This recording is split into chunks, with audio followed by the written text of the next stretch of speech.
Between 1947 and 1949, 3/4 of all Palestinians living in historic Palestine were systematically uprooted and violently expelled from their homes and villages by Zionist militias. Over 4 million acres of land were stolen, 400 towns destroyed, hundreds of Palestinians massacred during the events that led to the creation of the Israeli state. This may have been the realization of a dream for Zionists, but for Palestinians, it was the beginning of a nightmare that has continued for over 70 years.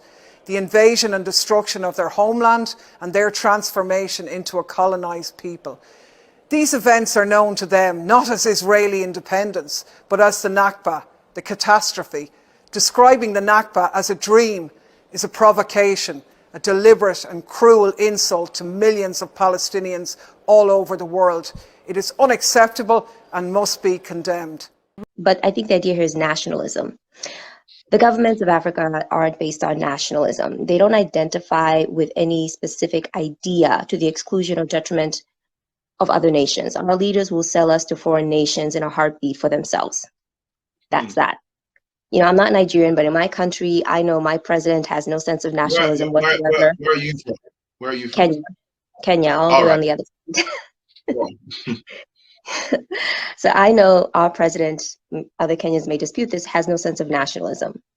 He will sell the whole nation to anybody for a price. The Chinese are taking over right now for that reason.